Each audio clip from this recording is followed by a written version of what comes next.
Hi Flyers, Eric Mueller here with Milepoint TV at Frequent Traveler University. I'm sitting down with Ben Schlappig. You probably know him as Lucky, a very prolific blogger, one of the big voices in the community with your blog, 1 Mile at a Time. Thank you, Eric. Yeah, it's good to see you, Ben. Now, good to see you. There's so much going on right now in this community, in the airline world. I wanted to talk to you about a bunch of different things and get your thoughts. Let's start with the merger, of course. American, US Airways, it's sort of happening. I'd love to hear your thoughts on that. I think like most mergers, at the end of the day, it's the airlines that are winning, not us. So I'm sure we'll slowly see the worst of both programs taken, the worst of both airlines. Really? I'm sure we won't be fed on flights under 3.5 hours. I'm sure we can say goodbye to hot nuts. I know how important that can be. It can be very important. Yes. I'm sure we can say bye to some system-wide upgrades, and I mean there are certainly some benefits as well. We'll see better routes, perhaps complimentary upgrades for all elites. So I'm optimistic but cautious about it. Well, let me ask you this. Would you consider American to have the best benefits for their elite passengers? I do think for all their other weaknesses, I think they still do have the best elite programs. I'm very frustrated sometimes with their lack of a route network to places outside of Latin America and London, but I think in terms of elite benefits, it's impossible to beat American. So maybe it's inevitable that these benefits will erode over time and the merger is just speeding things up? I mean, that's probably the case. At the end of the day, everybody is kind of going to the same direction. And I think that the 8 system-wide upgrades, for example, that they give their top-tier elites with no fare restrictions, it's only a matter of time before they're going out a door, and I think it'll be sooner rather than later with US Airways, unfortunately. And you don't think there might be a honeymoon period where right after the merger a lot of benefits will show up? I mean, American just did send out the elite milestones. That's a nice surprise. Exactly. I mean, I think they're kind of not far along enough in the merger yet to actually be communicating with each other.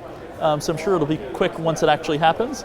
But for now, for the next few months, I think we're still safe, at least till the end of the year, and hopefully I'm wrong, and it's great beyond that. I mean, it would be great if the benefits keep going and keep growing, and US Airways says we're going to adopt everything that American had, and maybe even add a little bit more. We can hope. We can hope that we get the best of both worlds, and certainly I think the US Airways route network actually really helps American on the East Coast, also on the West Coast with their Phoenix hub, and certainly some of their European destinations that American doesn't serve right now. Yeah, that will be great. Expanding the route network will make such a big difference. It will. All right, let's talk about the 787 Dreamliner, back in the air, or about to be back in the air. I think I heard today was the first flight on Ethiopian Airways. Yes, it's very exciting. I've been chasing the 787 for a long time. I was scheduled to fly it about a week before it was grounded, unfortunately. Or a week after it was grounded, rather. Right. And I'm excited to see it back in the air, and hopefully I'll get to fly it soon. So you haven't been on one yet? I have not. I mean, I was so close, but... I think of Ben as having been on every single airplane and the photos to prove it and an amazing detailed blog post. So I'm actually a little surprised right now. I appreciate it. I'm actually really excited about the plane now that it's back in the air, hopefully with the other airlines soon again as well. What do you think of the issues they had, the battery things and the smoke in the cabin a couple of times? Scary stuff, and I mean certainly I'm happy that they fixed it or at least found a temporary solution. It's scary, especially when they had so many problems in such a short period, where Japan Airlines 2 days in a row in Boston had problems with their planes. That's really terrifying. Yeah, exactly.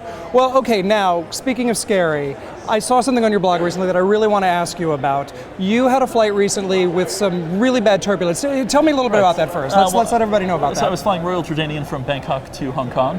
Bangkok to Hong Kong. I figured I could have flown Cathay Pacific, but I figured that was a fun kind of fifth freedom route on which to try a new airline. And unfortunately, it wasn't the turbulence necessarily that was the problem, but we were struck by lightning twice. The crew didn't make any announcements, and I mean, I've flown 2.5 million miles. I've never experienced anything like it, and in less than 30 minutes, it's kind of tough to tell the whole story, but it was terrifying. It was the first time I've cried on a plane. So you were genuinely fearful that this flight wasn't going to turn out safe? Sadly, I put my passport in my pocket. I was trying to text my mother, even though I don't usually have international data. Yeah. I felt bad. I'll pay the roaming charge. Yeah. In that case, it was worth it to me. But fortunately, in the end, it all worked out. Oh, of course, we're very happy it worked out. Yeah, absolutely. Happy to be live. We're happy to have you alive. It gives you a new appreciation for things. Well, what I think is really interesting is, again, on your blog, I saw sort of the second part of the story, which was a post you did a little bit after that flight, talking about how this still had you a little rattled on flights. Exactly. Tell me about that. Well, actually, I kind of took a 2-week period off from flying, and I just flew then from Seattle to Dallas. And I mean, even a little bit of turbulence rattled me up after that, and I think it's still feeling the effects. I'm trying to fly a little bit less, and I'm slowly getting back into it, and it's better. But you know, it kind of just have flashbacks every time to that flight. Yeah. And it's tough.